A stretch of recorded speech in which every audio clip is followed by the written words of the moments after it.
ಎಲ್ಲರಿಗೂ ನಮಸ್ಕಾರ.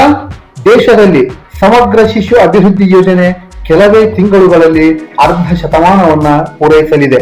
ಶಿಶು ಅಭಿವೃದ್ಧಿ ಯೋಜನೆಯನ್ನ ಜಾರಿ ಮಾಡುವಲ್ಲಿ ಪ್ರಮುಖ ಪಾತ್ರವನ್ನ ನಿರ್ವಹಿಸ್ತಾ ಇರತಕ್ಕಂತಹ ಅಂಗನವಾಡಿ ಕೇಂದ್ರಗಳು ಶಾಸನಬದ್ಧ ಕೇಂದ್ರಗಳಾಗುವ ನಿಟ್ಟಿನಲ್ಲಿ ಸಾಕಷ್ಟು ಬೆಳವಣಿಗೆಗಳು ನಡೆದಿವೆ. ಶಿಶುಪಾಲನೆ, ಪೋಷಣೆ, ನಂತರ ಶಿಕ್ಷಣಗಳು ಇದೀಗ ಸಂವಿಧಾನಬದ್ಧ ಹಕ್ಕು ಮತ್ತು ಕರ್ತವ್ಯಗಳಾಗಿವೆ. 2009ರಲ್ಲಿ ಜಾರಿಯಾದಂತಹ ಕಡ್ಡಾಯ ಶಿಕ್ಷಣ ಕಾಯ್ದೆ, ಅನಂತರದ 2013ರ ಆಹಾರ ಭದ್ರತಾ ಶಾಸನಗಳು ಅಂಗನವಾಡಿ ಕೇಂದ್ರಗಳು ಸಹ ಶಾಸನಬದ್ಧವಾಗಿ ಸ್ಥಾಪಿತವಾದ ಸಂಸ್ಥೆಗಳಾಗಿವೆ ಎಂದು ಸ್ಪಷ್ಟವಾಗಿ ಹೇಳಿವೆ. ಹೀಗಿದ್ದರೂ ಕೇಂದ್ರ ಮತ್ತು ರಾಜ್ಯ ಸರ್ಕಾರಗಳು ಅಂಗನವಾಡಿ ಕೇಂದ್ರಗಳನ್ನು ಮುನ್ನಡೆಸಿಕೊಂಡು ಹೋಗ್ತಕ್ಕಂತಹ ಅಂಗನವಾಡಿ ಕಾರ್ಯಕರ್ತೆಯರು ಮತ್ತು ಸಹಾಯಕಿಯರ ಸೇವೆಯನ್ನು ಶಾಸನಬದ್ಧಗೊಳಿಸತಕ್ಕಂತಹ ನಿಟ್ಟಿನಲ್ಲಿ ಯಾವ ಚಿಂತನೆಗಳನ್ನು ನಡೆಸ್ತಾ ಇಲ್ಲ. ದೇಶದ ಸುಪ್ರೀಂ ಕೋರ್ಟ್ 2022ರ ಏಪ್ರಿಲ್ನಲ್ಲಿಯೇ ಅಂಗನವಾಡಿ ಕಾರ್ಯಕರ್ತರನ್ನು ಗ್ರಾಚ್ಯುಟಿ ಯೋಜನೆಗೆ ಒಳಪಡಿಸುವಂತೆ ಆದೇಶವನ್ನ ನೀಡಿದೆ. ಇತ್ತೀಚೆಗೆ ಗುಜರಾತ್ ಹೈಕೋರ್ಟ್ ಸಹ ಅಂಗನವಾಡಿ ಕಾರ್ಯಕರ್ತೆ ಮತ್ತು ಸಹಾಯಕಿಯರ ಸೇವೆಯನ್ನು ಸರ್ಕಾರದ ಸಿ ಮತ್ತು ಡಿ ದರ್ಜೆಯ ಹುದ್ದೆಗಳನ್ನಾಗಿ ಪರಿಗಣಿಸಬೇಕು ಅಂತ ಮಹತ್ವದ ಆದೇಶವನ್ನ ನೀಡಿದೆ. ಅಷ್ಟೇ ಅಲ್ಲ, ಅಂಗನವಾಡಿ ಕಾರ್ಯಕರ್ತರನ್ನು ಸರ್ಕಾರಿ ನೌಕರರನ್ನಾಗಿ ಪರಿಗಣಿಸಲು ಕೇಂದ್ರ ಮತ್ತು ರಾಜ್ಯ ಸರ್ಕಾರಗಳು ಜಂಟಿಯಾಗಿ ನಿಯಮಾವಳಿಗಳನ್ನ ರೂಪಿಸುವಂತೆಯೂ ಕಾಲಮಿತಿಯ ಆದೇಶವನ್ನ ನೀಡಿದ್ದು ಇರುತ್ತದೆ. ಆದರೂ ಕೇಂದ್ರ ಮತ್ತು ರಾಜ್ಯ ಸರ್ಕಾರಗಳು ಈ ನಿಟ್ಟಿನಲ್ಲಿ ಯಾವುದೇ ಕ್ರಮಗಳನ್ನ ಕೈಗೊಳ್ಳದೇ ಇರೋದು ಅಂಗನವಾಡಿ ಕಾರ್ಯಕರ್ತರ ವಲಯದಲ್ಲಿ ತೀವ್ರ ನಿರಾಶೆಯನ್ನ ಮೂಡಿಸಿದೆ. ಈ ಹಿನ್ನೆಲೆಯಲ್ಲಿ ಕರ್ನಾಟಕ ರಾಜ್ಯದಲ್ಲಿನ ಅಂಗನವಾಡಿ ಕಾರ್ಯಕರ್ತರ ಸಮೂಹ ಸರ್ಕಾರದ ಗಮನವನ್ನು ಸೆಳೆಯಲು ಬೆಳಗಾವಿ ಅಧಿವೇಶನದ ಸಂದರ್ಭವನ್ನು ಬಳಸಿಕೊಳ್ಳಲು ಮುಂದಾಗಿದ್ದು, ಈ ನಿಟ್ಟಿನಲ್ಲಿ ಎಐಟಿಯುಸಿ ಅಂಗನವಾಡಿ ಕಾರ್ಯಕರ್ತರ ಫೆಡರೇಷನ್ 2024ರ ಡಿಸೆಂಬರ್ 12ರಂದು ಬೆಳಗಾವಿಯ ಸುವರ್ಣಸೌಧದ ಹತ್ತಿರ ಬೇಡಿಕೆಗಳ ಈಡೇರಿಕೆಗೆ ಆಗ್ರಹಿಸಿ ಪ್ರತಿಭಟನೆಯನ್ನ ನಡೆಸಿದ್ದಾಯಿತು. ಇದೀಗ ಸಿಐಟಿಯುಗೆ ಸೇರಿದ ಅಂಗನವಾಡಿ ಕಾರ್ಯಕರ್ತೆಯರ ಸಂಘಟನೆ ಬೆಳಗಾವಿಯನ್ನು ಹೊರತುಪಡಿಸಿ ಇಡೀ ರಾಜ್ಯಾದ್ಯಂತ 2 ದಿನಗಳ ಕಾಲ ಅಹೋರಾತ್ರಿ ಧರಣಿಯನ್ನ ನಡೆಸಲಿದೆ. 2024ರ ಡಿಸೆಂಬರ್ 17 ಮತ್ತು 18ರಂದು ಈ ಪ್ರತಿಭಟನೆ ನಡೆಯಲಿದೆ.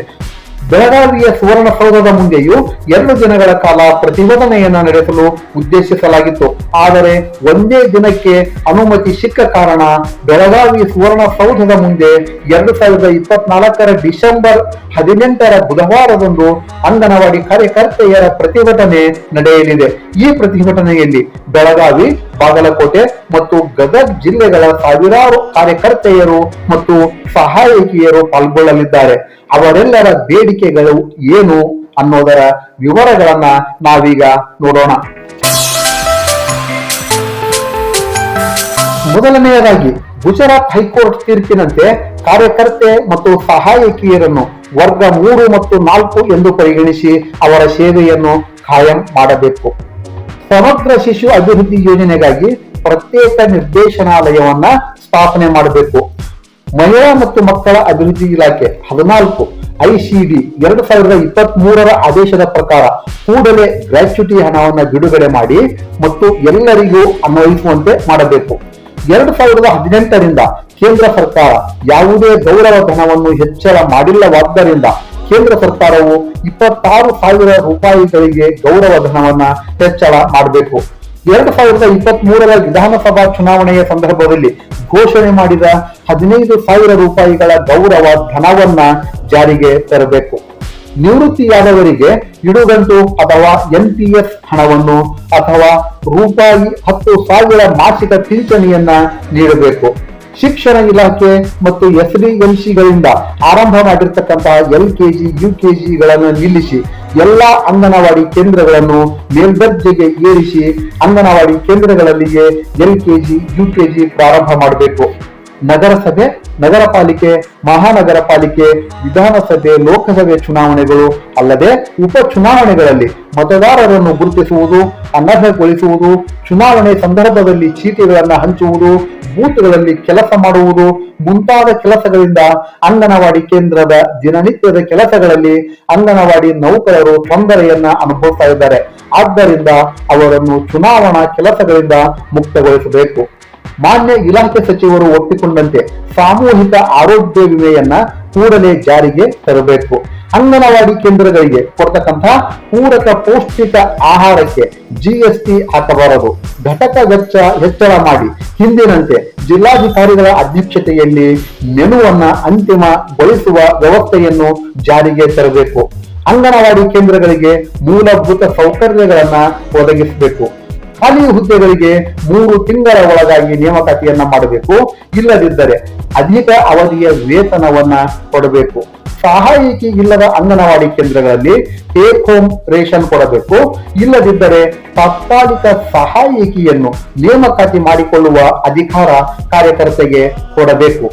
ಖಾಲಿ ಇರತಕ್ಕಂತ ಮತ್ತು ಹೊಸ ಕೇಂದ್ರಗಳಿಗೆ ಸರ್ಕಾರಿ ಆದೇಶದಂತೆ ಮುಂಬಡ್ತಿ ವರ್ಗಾವಣೆಗಳನ್ನ ನೀಡಿ ನಂತರ ಹೊಸ ಆಯ್ಕೆಯನ್ನ ಮಾಡಬೇಕು.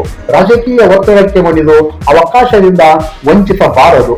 ಮಿನಿ ಅಂಗನವಾಡಿ ಕೇಂದ್ರಗಳನ್ನು ಪೂರ್ಣ ಕೇಂದ್ರಗಳನ್ನಾಗಿ ಪರಿವರ್ತಿಸುವ ತನಕ ಸಹಾಯಕಿಯನ್ನು ಕೊಡಬೇಕು ಮತ್ತು ಪೂರ್ಣ ಕಾರ್ಯಕರ್ತೆಗೆ ಕೊಡುವಷ್ಟು ಗೌರವಧನವನ್ನ ಕೊಡಬೇಕು.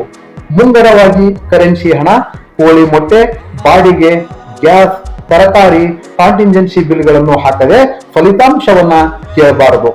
ಅಂಗನವಾಡಿ ಕೇಂದ್ರದ ಚಟುವಟಿಕೆಗಳನ್ನು ಮೊಬೈಲ್ನಲ್ಲಿ ದಾಖಲೆ ನಿರ್ವಹಣೆ ಮಾಡಿದರೆ ಪುಸ್ತಕದಲ್ಲಿ ಬರೆಯುವುದನ್ನು ನಿಲ್ಲಿಸಬೇಕು.